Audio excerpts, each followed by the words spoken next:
பிரியமானவர்களே, ஆண்டவராகிய இயேசு கிறிஸ்துவின் நாமத்தினாலே உங்கள் யாவரையும் அன்போடு கூட நான் வாழ்த்துகிறேன். ஆண்டவர் கிருபையாய் நமக்கு கொடுத்த இந்த புதிய நாளுக்காக முதலாவது நாம் ஆண்டவருக்கு நன்றி சொல்லுவோம்.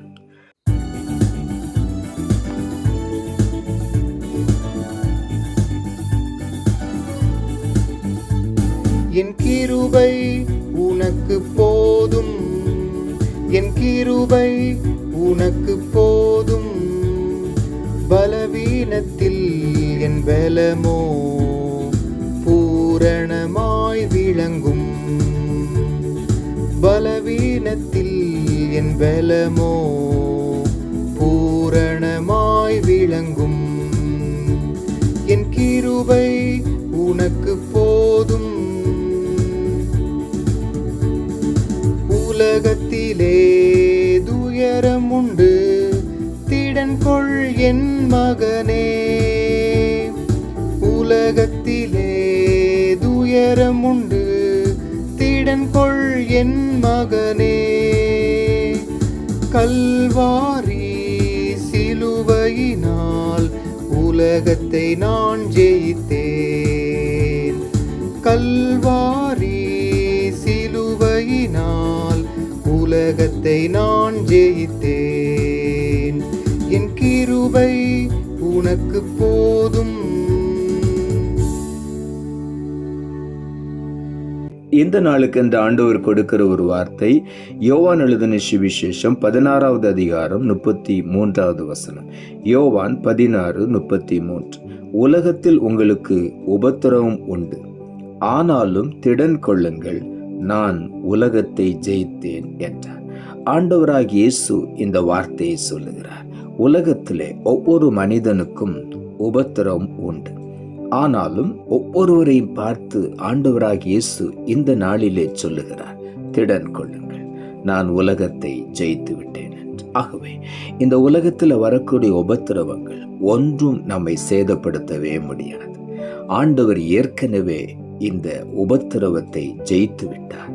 உலகத்தில் வரக்கூடிய உபத்திரவத்தை ஆண்டவர் தோற்கடித்து விட்டார். ஆகவே நாம் உள்ளத்தின் ஆழத்திலிருந்து இந்த நாளிலே ஆண்டவருக்கு நாம் நன்றி சொல்லுவோம். சங்கீதங்களின் புஸ்தகம் 22ஆம் அதிகாரம் 24ஆம் வசனம் சொல்லுகிறது, உபத்திரவப்பட்டவனுடைய உபத்திரவத்தை அவர் அற்பமாய் எண்ணாமலும் அருவருக்காமலும் தம்முடைய முகத்தை அவனுக்கு மறைக்காமலும் இருந்து தம்மை நோக்கி அவன் கூப்பிடுகையில் அவனை கேட்டருளினார் என்று தாவீது எழுதுகிறார். உபத்திரவப்பட்டவனுடைய உபத்திரவத்தை ஆண்டவராகிய தேவன் அற்பமாய் ஒருபோதும் எண்ண மாட்டார். நம்முடைய உபத்திரவத்திலே ஆண்டவர் நமக்கு உதவி செய்கிற தேவனாயிருக்கிறார். நம்முடைய உபத்திரவத்தை ஒருபோதும் ஆண்டவர் அருவருக்க மாட்டார். தம்முடைய முகத்தை மறைக்கவும் மாட்டார். அவன் மேல் கரிசனை உள்ளவராய் அவனுடைய உபத்திரவத்திலிருந்து அவனை விடுவித்து அவனை மேன்மைப்படுத்தி உயர்த்தி ஆசீர்வதிப்பார். ஆகவே உபத்திரவத்தை குறித்து ஒரு நாளும் ஒருபோதும் நாம் பயப்பட வேண்டாம். காரணம், நம்மோடு கூட இருக்கிற ஆண்டவர் உபத்திரவத்தை ஜெயித்தவர். உபத்திரவப்பட்டவனுடைய உபத்திரவத்தை ஒருபோதும் அற்பமாய் எண்ணவே மாட்டார், அருவருக்கவும் மாட்டார்.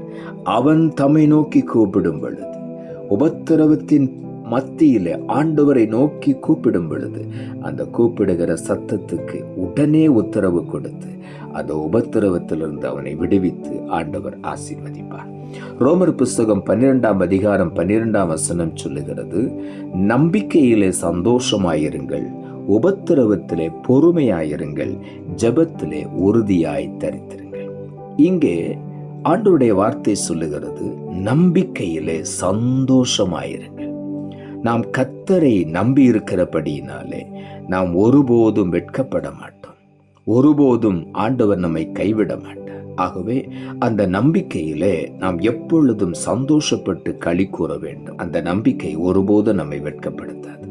ஆகவே உள்ளத்தின் ஆழத்திலிருந்து ஆண்டவருக்கு நாம் நன்றி சொல்லுவோம். உபத்திரவத்திலே பொறுமையாயிருங்கள் என்று இந்த வார்த்தை சொல்லுகிறது. உபத்திரவம் வரும் பொழுது பொறுமையாயிருக்க வேண்டும்.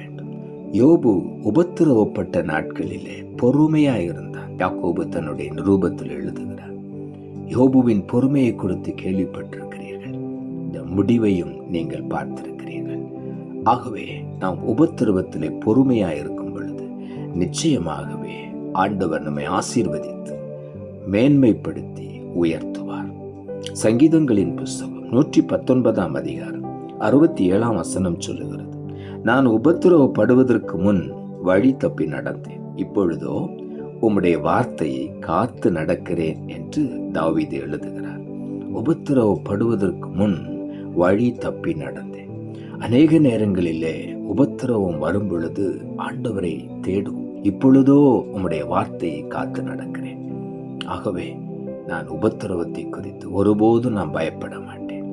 ஏனென்றால் கர்த்தருடைய வார்த்தை எனக்கு இருக்கிறது, அந்த வார்த்தை என்னை பலப்படுத்துகிறது. ஆகவே தான் தாவீது தைரியமா எழுதுகிறார், நான் உபத்திரவப்படுவதற்கு முன்புதான் வழி தப்பி நடந்தேன். ஆனால் கர்த்தருடைய வசனத்தை நான் காத்து நடக்கும் பொழுது உபத்திரவம் என்னை ஒன்றுமே சேதப்படுத்த முடியவில்லை. காரணம், கர்த்தருடைய வசனம் என்னை பாதுகாக்கிறது. 1 யோவான் 5 அதிகாரம் 4 வசனம் சொல்லுகிறது, தேவனால் பிறப்பதெல்லாம் உலகத்தை ஜெயிக்கும், நம்முடைய விசுவாசமே உலகத்தை ஜெயிக்கிற ஜெயம். இங்கே ஆண்டவருடைய வார்த்தை சொல்லுகிறது, தேவனால் பிறப்பது எல்லாம் உலகத்தை ஜெயிக்கும். நாம் ஆண்டவருடைய வார்த்தையினாலே மறுபடியும் ஜனிப்பிக்கப்பட்டிருக்கிறபடியினாலே நாம் உலகத்தை ஜெயிக்கிறவர்கள் என்பதை மறந்துவிடக்கூடாது. காரணம், வார்த்தையினாலே நம்மை ஆண்டவர் மறுபடியும் உருவாக்கினார். ஆகவே வார்த்தை நமக்குள்ள இருக்கும் பொழுது, வார்த்தையின் மேல் விசுவாசம் வைக்கும் பொழுது நாம் உலகத்தை ஜெயிப்போம். இந்த நாளிலே நாம் ஒவ்வொருவரும் உலகத்தை ஜெயித்து முன்னேறி செல்ல போகிறோம். கர்த்தர் நம்மோடு கூட இருந்து நம்மை திடப்படுத்தி உலகத்தை ஜெயித்து முன்னேறி செல்ல உதவி செய்வார். நாம் ஜெபிப்போம். அன்புள்ள ஆண்டவரை, கிருபையானீர் கொடுத்த இந்த புதிய நாளுக்காய் மறுபடியும் உமக்கு நன்றி செலுத்துகிறோம். ஆண்டவர் கொடுத்த ஜீவனுள்ள வார்த்தைக்காக நன்றி. உலகத்தில் உங்களுக்கு உபத்திரவம் உண்டு, ஆனாலும் திடன் கொள்ளுங்கள், நான் உலகத்தை ஜெயித்தேன் என்றார் என்ற வார்த்தையை கொடுத்தேன். வசனத்தை கேட்டுக்கொண்டிருக்கிற ஒவ்வொருடைய வாழ்க்கையிலும் எந்த உபத்திரவத்தையும் குறித்து கலங்காதபடி, பயப்படாதபடி, உபத்திரவப்படும் பொழுது ஆண்டவர் இந்த உபத்திரவத்தை ஏற்கனவே ஜெயித்து விட்டார். இந்த உலகத்தில் வரக்கூடிய உபத்திரவத்தை ஆண்டவர் ஜெயித்து விட்டார், உலகத்தையே ஜெயித்து விட்டார். ஆகவே நான் திடன் கொண்டு முன்னேறி செல்வேன் என்று ஒவ்வொருவரும் இந்த காலை வேளையில ஆண்டவருடைய பலத்திலே முன்னேறி செல்ல நீர் உதவி செய்யும். வேத வசனத்தை கை கொண்டு முன்னேறி செல்ல உதவி செய்யும். வசனம் என்கிற வேலிக்குள் பாதுகாக்கப்பட்டு வசனத்துக்குள் இருக்கிறதான நிறைவான ஆசீர்வாதத்தையும் சமாதானத்தையும் சந்தோஷத்தையும் ஒவ்வொருவரும் பெற்று அனுபவிக்க நீர் உதவி செய்யும். தாழ்த்துகிறோம். இரட்சகர் இயேசுவின் நாமத்தில் ஜெபிக்கிறோம் நல்ல பிதாவே, ஆமென்.